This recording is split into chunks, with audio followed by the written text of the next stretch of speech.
तो दोस्तों एक बार फिर स्वागत है आपका हमारे चैनल पर। मेरा नाम है वरुण और हम बात किसकी कर रहे हैं? बिल्कुल लॉ की ही कर रहे हैं भैया। लॉ करने के बाद अब आपको बड़ी झटपटाहट होगी कि यार मेरे पास ऑप्शंस क्या क्या है। कर तो लिया मैंने, 3 साल नहीं 5 साल वेस्ट कर दिया, इन्वेस्ट कर दिया। सॉरी, बेस्ट नहीं बोल सकते, बेस्ट तब तक नहीं बोल सकते जब तक हमारे पास अपॉर्चुनिटीज हैं जॉब की, तब तक वेस्ट नहीं हुआ है। अदरवाइज अगर नहीं है जॉब अपॉर्चुनिटी तो बिल्कुल हमने 5 साल वेस्ट कर दिए। क्यों? हमने इंटीग्रेटेड प्रोग्राम कर लिया। हाँ, हो सकता है बीए एलएलबी कर लिया हो, बीबीए या बीकॉम एलएलबी कर लिया हो सकता है और भी। हाँ, बीएससी एलएलबी भी होता है, बीटेक एलएलबी भी होता है, बहुत सारी है ये ऑप्शंस आपके पास।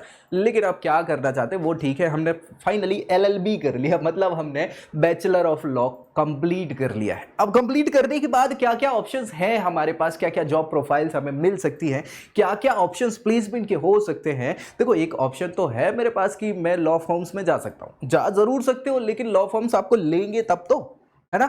उनके लिए बहुत सारी मेहनत आपको करनी पड़ती है, बहुत सारे अच्छे अच्छे इंस्टीट्यूशंस के साथ तालमेल होना चाहिए। कुछ अच्छे इंस्टीट्यूशंस डायरेक्ट ही आपको वहां पे एंट्री प्रोवाइड करवा देते हैं, कुछ के लिए मेहनत आपको करनी पड़ती है। या फिर आप जाओगे तो दूसरे प्रोफेशन को चुनोगे, होगा लॉ का ही, लेकिन उसमें अलग अलग प्रोफाइल पे आप जाने की कोशिश करोगे। तो वो क्या ऑप्शंस हैं आपको एटलीस्ट पता रहेगा, तो आगे 5 साल जब आप इन्वेस्ट करोगे अपने आपके पैसे और टाइम को, तब जाके आपके पास ऑप्शंस आपके पास दिमाग में रहने चाहिए कि यार मैं ये कर सकता हूं, ताकि आप उस हिसाब से ढांचे में ढल पाओ, कुछ स्किल सीख पाओ और अपने लिए फ्यूचर को बहुत अच्छा बना पाओ। ठीक है, तो दोस्तों में शेयर जरूर कर देना है ताकि उन्हें भी पता चल जाए कि यार क्या क्या ऑप्शंस हैं हमारे पास आफ्टर एलएलबी के कंप्लीशन के बाद। क्या एक ऑप्शन हमारे पास एलएलएम करने का? वो तो है, बिल्कुल है। आप जाओ, पोस्ट ग्रेजुएशन करो, पीएचडी करो, जीवन में पढ़ते रहो, पढ़ाई की कोई उम्र नहीं होती है। हाँ, लेकिन हमें एक बेसिक सिक्योरिटी तो चाहिए ना कि खर्चा पानी आता रहे, उसके बाद हम खुद का करते रहे कुछ पढ़ाई लिखाई। ठीक है, सो चलो देख लेते हैं।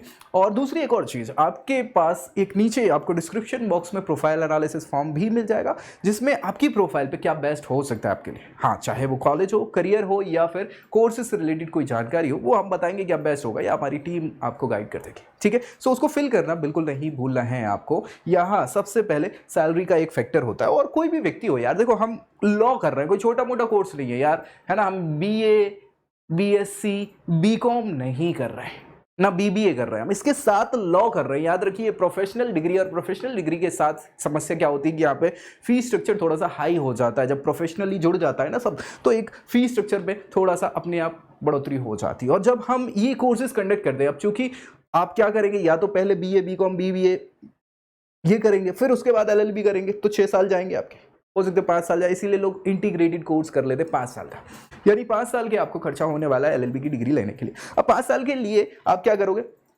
देखोगे अपना बजट कि यार मेरे को इस पर्टिकुलर इंस्टीट्यूशन में 1 लाख, 2 लाख, 5 लाख कितना लग रहा है, 1 साल का खर्चा इंटू 5 करोगे तो वो टोटल खर्चा आपका हो जाएगा। यानी वो आप इन्वेस्ट कर रहे हैं, एक तो 5 साल भी इन्वेस्ट कर रहे हैं टाइम, दूसरा वो मनी है।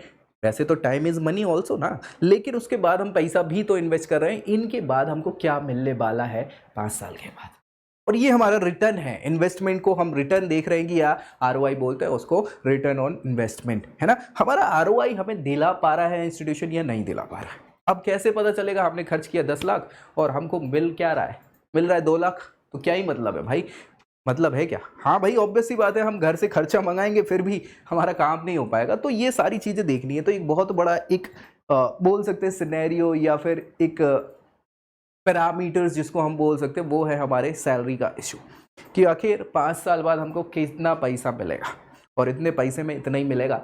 हाँ, ये भी एक डायलॉग है। ठीक है, सो हाँ, अब वो क्या डिपेंड करता है देख लेते हैं। सबसे पहले, अगर आप बिल्कुल एक फ्रेश लॉ ग्रेजुएट हैं, यानी अभी आप बिल्कुल गरम गरम निकलते हुए आ रहे हैं, कहाँ से, 5 साल के कोर्स करने के बाद से। हाँ, आपको गुस्सा, परेशानी, ये सारी चीज़ें हो सकती है अगर आपका कैंपस सिलेक्शन नहीं हुआ है, तो फिर आपको इस जगह पे आना पड़ेगा। सो आप क्या कर सकते हैं, एक फ्रेश ग्रेजुएट की बात कर ले तो हाँ, प्रैक्टिस वगैरह आप किसी फॉर्म के साथ जोड़ सकते हैं एज अ अलग अलग अप्रेंटिस के तौर पे, अलग अलग सर्टिफिकेशन के तौर पे, या फिर आप चाहें तो ऑप्शंस हैं, 3 से 6 लाख के ऑप्शंस आपको एज अ सैलरी पैकेज के तौर पे मिलेंगे। अब लेकिन दिक्कत क्या है कि अगर हम एक गवर्नमेंट इंस्टीट्यूशन से कर रहे हैं तो हमारी फीस भी उतनी ज़्यादा नहीं थी, हमें ये अच्छा लगेगा पोजीशन। क्यों? हम बिल्कुल फ्रेश हैं, हम ये मानने को भी तैयार रहेंगे कि हाँ यार, अभी तो हम बिल्कुल फ्रेश अभी ग्रेजुएशन की है और हमें कोई एक्सपीरियंस नहीं है, इसीलिए ये भी एक सैलरी जो है, एक्सपेक्टिंग सैलरी ठीक हो सकती है मेरे लिए। लेकिन अगर आपने वही प्राइवेट इंस्टीट्यूशन से वहाँ 5-5, 6-6 लाख रुपए एक साल की फीस लगती है, और भाई 30 लाख रुपए आप खर्च करके आ रहे हो, उसके बाद आप कहोगे कि यार 3 लाख रुपए मेरे को मिलेगा, तो आप कहोगे है रहने दे, कौन ही करेगा, इससे अच्छा एक बार और 2 साल और बर्बाद कर लेते हैं, अपन क्या करते हैं मास्टर्स कर लेते हैं। ठीक है, कॉर्पोरेट लॉयर भी आप बन सकते हैं, ऑब्वियस सी बात है, इसमें थोड़ा सा आपको मेहनत लगेगी, बिल्कुल लगेगी, और लेकिन आपकी प्रोफाइल जो है वो थोड़ी सी बूस्ट हो जाएगी, और यहाँ पे सैलरीज जो है वो भी इंक्रीज हो जाएगी। जैसे अगर आप कॉर्पोरेट लॉयर एंट्री लेवल के बनते हैं, सो आपकी जो सैलरी रेंज होगी 5 से 10 लाख के आसपास, उसी में वेरी करने वाली है। और अगर आप सीनियर लॉयर बन जाते हैं कॉर्पोरेट लॉयर, तो फिर तो मतलब सीनियर कब बनेंगे, एक्सपीरियंस के बाद ही बनेंगे ना, तो ये डिपेंड करता है सारी चीज़ें। सो 10, 15, 20, 25 लाख तक का आपका पैकेज जा सकता है। फिर अगर बात करें इसके बाद लिटिगेशन समझते हैं ना, एडवोकेट, ये हाँ यार, आपने पब्लिक इंटरेस्ट लिटिगेशन PIL का नाम सुना होगा, हर कोई दायर कर देता है। हाँ, तो लिटिगेशन एक्सपर्ट है, एडवोकेट आप बन जाते हैं, वो एक अच्छी सैलरी रेंज आपको प्रोवाइड कराएगी। ये डिपेंड करेगा कि आप क्या प्रैक्टिस कर रहे हैं, कैसे कर रहे हैं, 5, 7, 10, 12, 15 तक भी पहुंच सकते हैं यहाँ पे, और अलग अलग कॉम्प्लेक्सिटी की केसेस पे भी डिपेंड करता है आपकी फीस वगैरह क्या हो। अच्छा ऑप्शन है।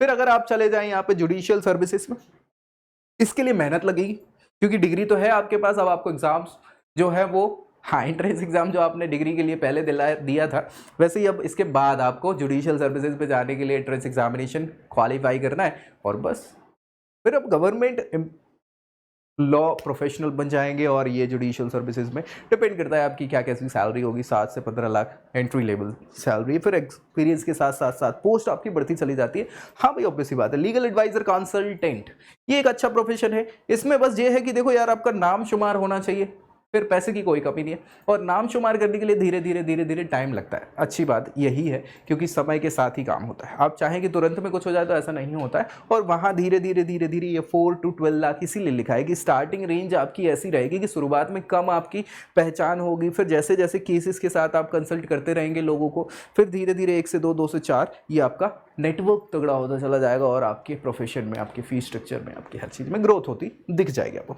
इन हाउस काउंसिल भी बन सकते हैं, 6 से 15 लाख का एक ऑप्शन, ये भी आपका सैलरी के तौर पे हो सकता है यहाँ पे। फिर बात करें लीगल रिसर्चर, अच्छा एक प्रोफेशन है रिसर्चर के तौर पे, 3 से 8 लाख का एंट्री लेवल का आपको यहाँ पे मिल जाएगा, फीस मतलब सैलरी स्ट्रक्चर ये आपका।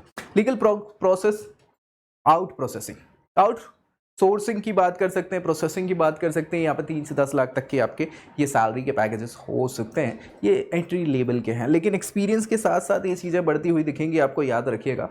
फिर बात करें लीगल जर्नलिज्म, हाँ जर्नलिज्म में बहुत अच्छा स्कोप है, आपको बता दें हम क्यों, क्योंकि जर्नलिज्म कभी ख़त्म नहीं होने वाला। Media and journalism, mass communication, ये बढ़ते ही चले जा रहे हैं, फ्यूचरिस्टिक चीज़ें, और इसमें लीगल साइड को आप अगर देख रहे हैं, चूंकि आप प्रोफेशनल लॉयर हैं या फिर लॉ फील्ड से बिलोंग करते हैं, तो ये एक ऑप्शन आपके पास एक अच्छा हो सकता है कि आप लोगों को दृष्टि दिखाएं कि यार ये ऑप्शन इस चीज़ में हो सकते हैं। तो जर्नलिज्म, लीगल जर्नलिज्म एक अच्छा प्रोफेशन हो सकता है, 3 से 10 लाख की रेंज में आपकी सैलरी वेरी कर जाती है। लीगल एकेडमिक्स, ऑब्वियस सी बात है, आपने पढ़ा है और आप दूसरों को पढ़ा के विद्वान बना सकते हैं, उसमें अपना नॉलेज शेयर कर सकते हैं, ये एक ऑप्शन है जिसमें आप अच्छा कमा सकते हैं। ये फिर डिपेंड करता है कि पॉपुलैरिटी आपकी कितनी हो गई। बहुत सारे बच्चे आते हैं क्लासेस लेने के लिए, गाइड करें आप उनको, तो पॉपुलैरिटी पे डिपेंड करता है, 4 से 15 लाख। ये देखो सच्चाई है कि ये बहुत ज़्यादा भी हो सकता है एकेडमिक्स में, ठीक है। प्राइवेट अगर आप बच्चों को पढ़ा रहे हैं या कुछ कोचिंग वगैरह और सारे ये ऑप्शंस हो सकते हैं आपके करियर पाथ में। लीगल कंप्लायंसेस ऑफिसर, हाँ ये बड़ी पोस्ट है, आप 4 से 12 लाख की यहाँ पे पर एनम में सैलरी रेंज आप में बिलोंग करती है। अल्टरनेट डिस्प्यूट रेजोल्यूशन, ADR, यार ये चीज़ इसलिए इंपॉर्टेंट है कि